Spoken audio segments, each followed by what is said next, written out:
కోర్టుల కారణంగా బా మోడీ కొన్ని పనులు చేయలేకపోతున్నారు. అదే సందర్భంలో రాష్ట్రాల ప్రభుత్వాల కారణంగా. ఇప్పుడు భారతదేశం నుండి లక్షల కోట్ల ఆదాయం, లక్షల కోట్లు విదేశాలకు పోతుంది, వ్యక్తుల చేతుల్లోకెళ్తుంది. మన కళ్ళెదురుగుండా కనబడే అతిపెద్ద దోపిడీ ఏంటో తెలుసా?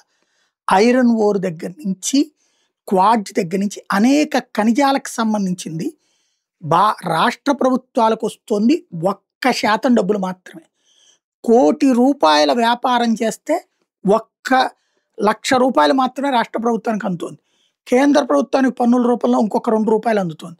మిగతాదంతా ఇంకో 2,00,00,000 అందుతుంది. మిగతాదంతా కూడా వీళ్ళే తినేస్తున్నారు. ఇతర దేశాల వాళ్ళు తినేస్తున్నారు. గనులు అనేటటువంటిది గనుల కింద తయారవ్వడానికి సాక్ష్యం.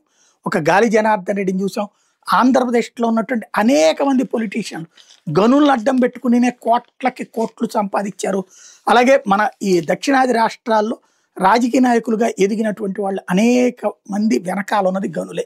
ఎందుకంటే ప్రభుత్వం గనుల విషయంలో కంట్రోలింగ్ లేదు. అధికారులకు అంత లంచం పడేసి, ప్రభుత్వానికి అంత లంచం పడేస్తే మొత్తం లంచాలతో కలిపితే ఫర్ ఎగ్జాంపుల్ ₹1,00,000 వ్యాపారం అనుకుంటే ఓ 10,000 15,000 లంచం పడేస్తే 85,000 మింగేస్తున్నారు ఇక్కడ. ఎందుకు అంటే ఇది పొలిటీషియన్స్ అయితే. ఇది ఇప్పుడు నరేంద్ర మోడీ సర్కార్‌కి అతిపెద్దదైంది. దేశంలో మొన్న లెక్క గడితే 100 లక్షల కోట్ల రూపాయల విలువైనటువంటి వ్యాపారం చేయించాట. కానీ ఈ గనులు అనేది రాష్ట్ర ప్రభుత్వాల చేతిలో ఉన్నాయి. ఇప్పుడు ఎట్లయితే జీఎస్టీ టైప్‌లో దీన్ని కూడా తీసుకొద్దామంటే కోర్టులు అడ్డుకుంటున్నాయి. గనుల మీదన గనుల్లో ఇట్లాగా అక్రమంగా సంపాదించిన సొమ్ముల మీద ఈడీ విచారణ చేస్తే కూడా కోర్టులు అడ్డుకుంటున్నాయి. అది రాష్ట్రాల హక్కులని చెప్పేస్తున్నాయి.